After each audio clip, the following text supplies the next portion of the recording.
Hello, everyone. My name is Stanula, but you can just call me Stanula. Today, I will be building Revell's 1 to 144 scale, Krieg. If you know how to pronounce this, I do not care. This is a Revell starter set, so we do get a small collection of paints, a brush, and a glue, which we will not be using, and will swiftly remove from the packaging.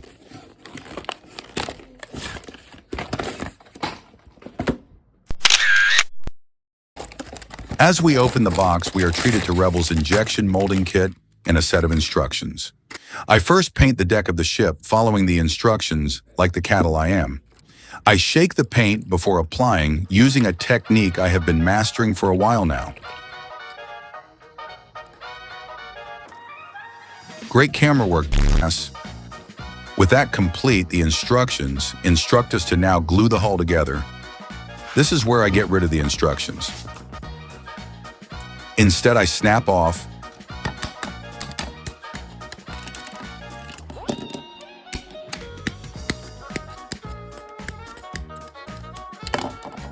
sand down,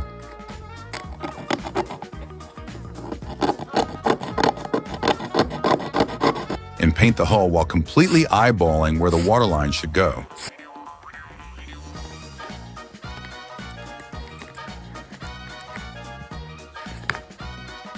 I then realize my mistake, rip off the masking tape, and instead crudely draw a guiding line onto the side of the hull before finally painting.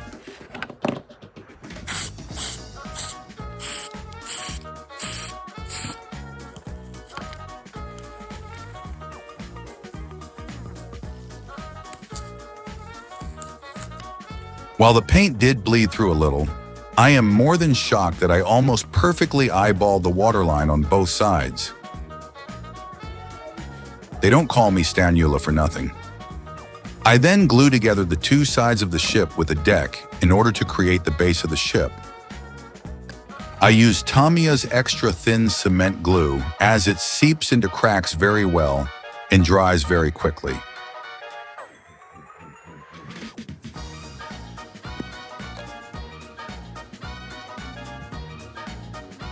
I then apologize to the instructions I threw away and continue following the given steps by painting and gluing down these smaller deck parts that I don't care enough about to list off.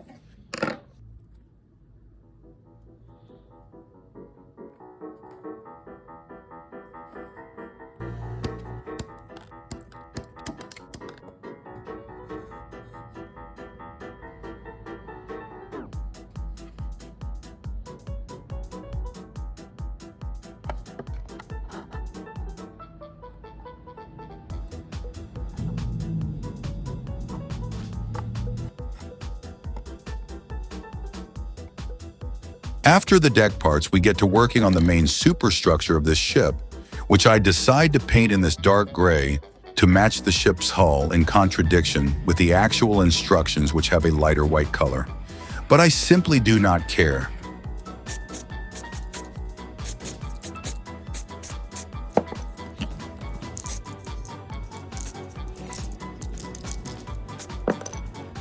We fit small windows in the structure and blah, blah, blah. Let's just speed run these few steps. Commence.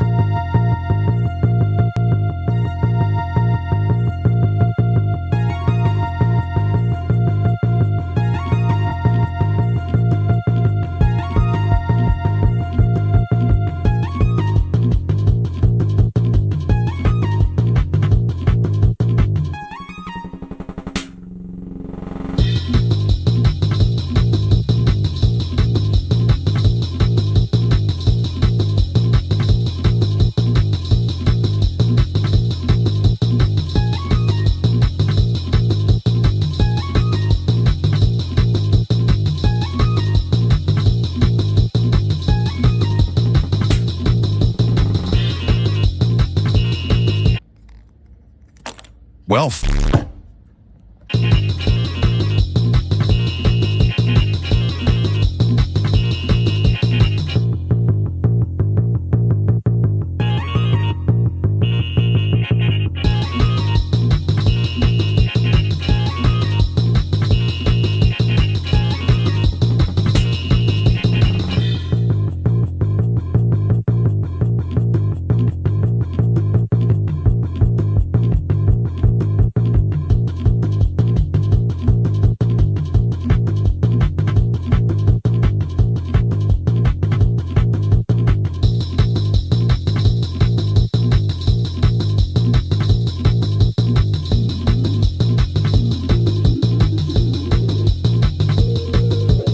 This has got to be a new world record for Revell's Kriegsfischkutter kit steps, 9 to 21.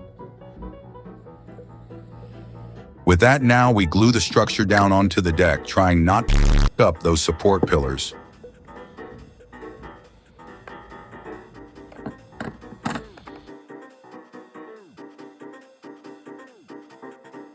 While at it, I also add the blue lifer raft and the ship's blue little donut hat.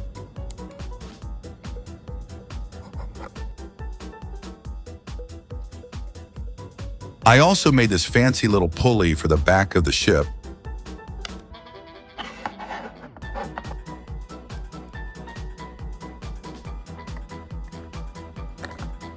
And then beautifully hand-painted this small little life buoy with the paints I disregarded earlier. While on the topic of beautifully hand-painted, I made this little cobweb platform where the ship's guns will go. I also had to add these little steps. Whoever designed this, I hope you have a nice day. I then place these little things that I think are sea mines.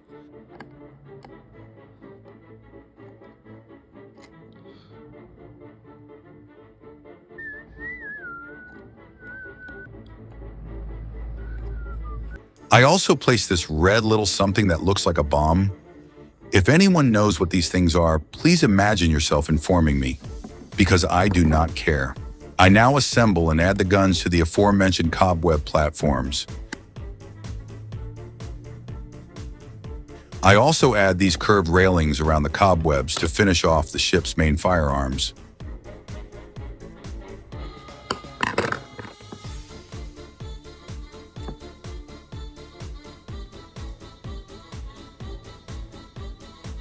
I don't really have a color that would match the propeller, so I just use the same paint I use for the decks.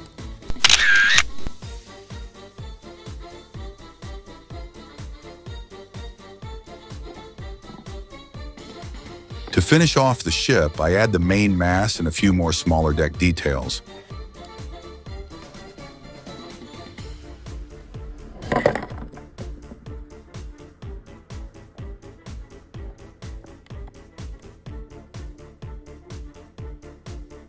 And with that, the model is complete. I prefer the ship's coastline of Norway livery, but I will be taking my own creative liberties on a few areas.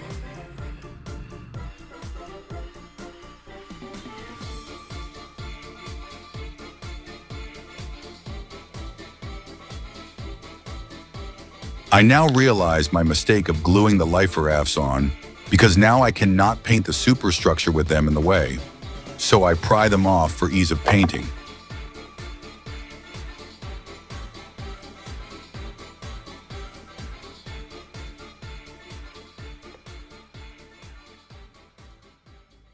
And with that, the model is officially done. Was this my greatest work? No. Did I do a sloppy job with the painting? Yes. Am I a loser that would rather make model boats instead of going out? Absolutely. But did I have fun? Yes, and that's all that matters when it comes to modeling. If I have to rate this model on a scale of 1 to 10, but I couldn't rate it a 7, I'd rate it a 7 anyways, because rules are meant to be broken. I paid 40 European dollars for this model, which I think is still just about acceptable for the overall value. Thank you for watching. Fare thee well, until destiny permits our paths to cross again.